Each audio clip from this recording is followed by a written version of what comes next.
Welcome everybody to my new YouTube channel. Wilder Action here at Birds and Bees. Is Canon really better for wildlife photography than Nikon? I don't think so.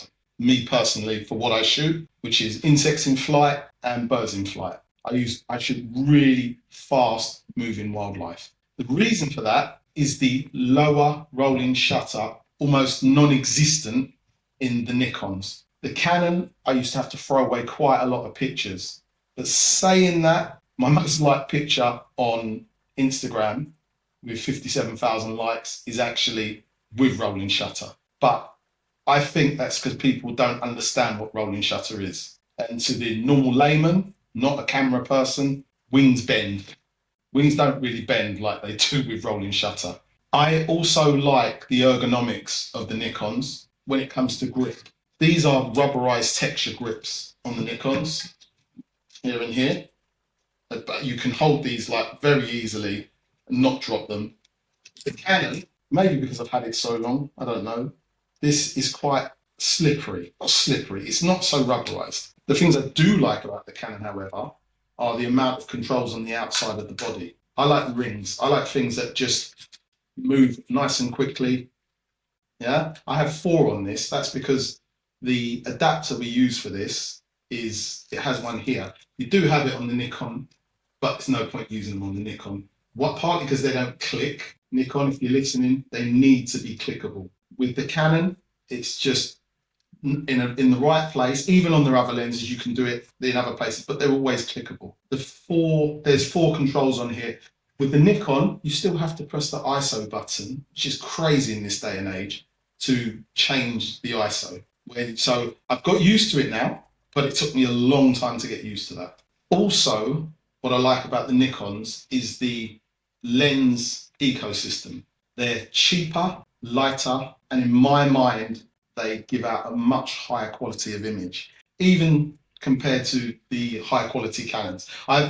Be honest, only had the Canon 1-500 and the 35mm RFs. They're good, but I have the 400mm 4.5 there, and I have the 800 PF there, and the images I get out of the Nikon, sorry, including the 105 macro here, blow the Canons out of the water. Even the 100 RF macro, which, funnily enough, stop down, you actually lose quality with that. I'm also finding that I get more critically in focus shots with the Nikons than I get with the Canons. The Canons will pick up that subject quicker when you have a dirty, cluttered background.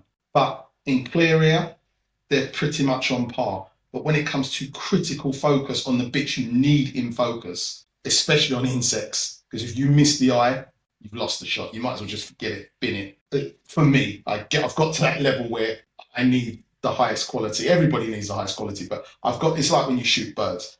You want that eye in focus as your main thing, your main focal point. It's the same with insects. But anyway, I find that the Nikons for that, when it comes to critical focus, actually beat the Canon. And that's the same as with details. The Nikons beat the Canon for details. And that's because there's an anti-aliasing filter in this Canon R5 right here. Same as with the Canon R5 II, by the way. And also, before anybody says, I know the Canon R5 II is out, but the sensor speed on these Nikons are still faster, even 2 years older than the Canon R5 Mark II. So that one doesn't work. The Nikons are still faster. So again, when it comes to rolling shutter, they have a much less effect or none at all. Another thing, I know right here, I'm only using the old this is from 2005, I think. This was my go-to setup.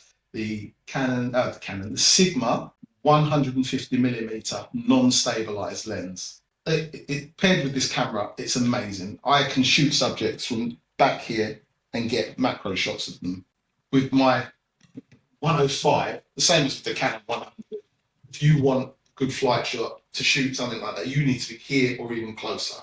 But all of the old Canon EF lenses can be used with this Fringer adapter on either of these two Nikon cameras, the Z8 and the Z9. Oh, sorry, any of the Z cameras. But for me, these two are the pinnacle. Again, the Canon R5 II has come out, and I might be proved wrong. I've not used it, so before anybody gets in the comments and says, you know, something different, I will use it eventually. But for me, sorry to say, for any Canon R5 II users, these will beat it for what I do. That's insects in flight at speed. I'm talking sensor speed. I'm talking focus. These will beat the Canon R5 or the R5 II when it comes to that. Yes, I like I said, this will focus quicker on a subject in the first place. But does that mean I get the better shots? No. The output at the end with these, I'll get the better image out of these two. I actually think these are more robust cameras as well than the Canon. I do still love the Canon R5. I can't really use this one.